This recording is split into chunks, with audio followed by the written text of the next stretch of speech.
Hello friends, ઉનાળાની બપોર થાય એટલે આપણને દરેકને કંઈક ને કંઈક ઠંડુ ઠંડુ ખાવાનું કે પીવાનું મન થાય. તો પેટને ઠંડક આપે અને પીવાની મજા પડી જાય એવું આ ફાલુદા શરબત એકવાર ચોક્કસથી ટ્રાય કરવા જેવું છે.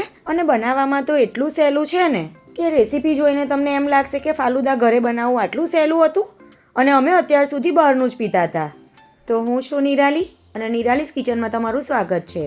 તો ચાલો બનાવવાનું શરૂ કરીએ. તો શરબત બનાવવા માટે ગેસ ઓન કરી 1 લીટર દૂધ ગરમ કરીશું. ગેસની ફ્લેમ હાઈ રાખીશું અને દૂધમાં એક ઉકાળો આવવા દઈશું.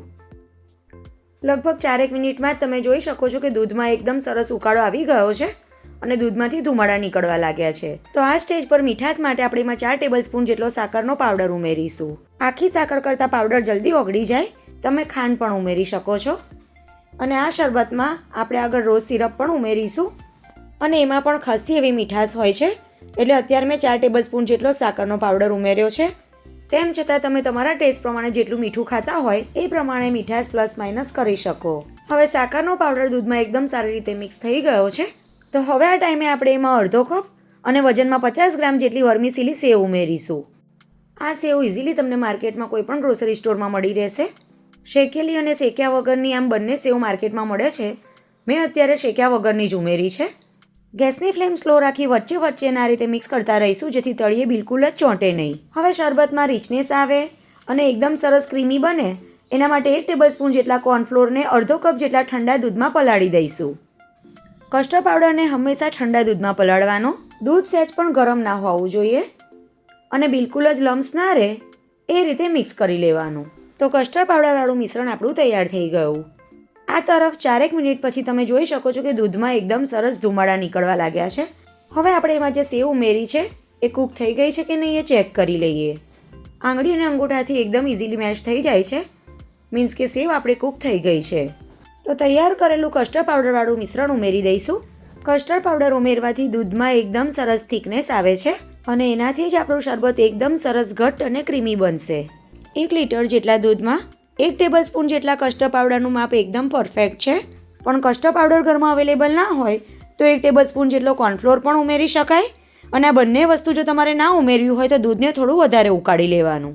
તો કસ્ટર્ડ પાવડર ઉમેર્યા પછી લગભગ 2 મિનિટ જેટલું મેં દૂધને ઉકાળી લીધું અને કન્સિસ્ટન્સી પહેલાં કરતાં ઘણી થીક થઈ ગઈ છે. તો ગેસને બંધ કરી દઈશું અને દૂધ જલ્દી ઠંડુ પડી જાય એના માટે આપણે એક પોડા વાસણમાં ટ્રાન્સફર કરી લઈશું.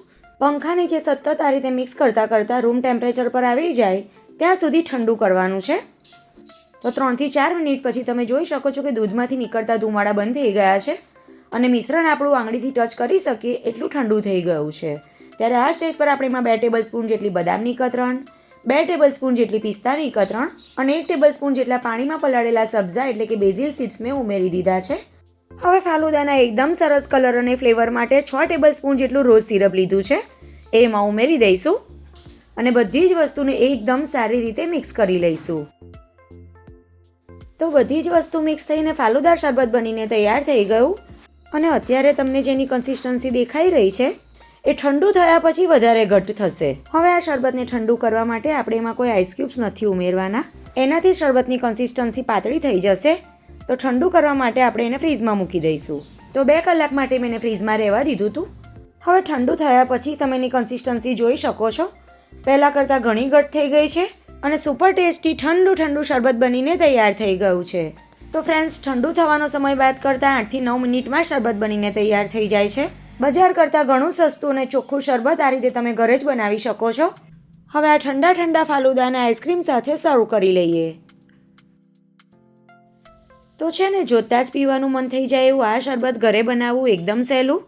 તો એકવાર આ રીતે ચોક્કસથી ટ્રાય કરજો.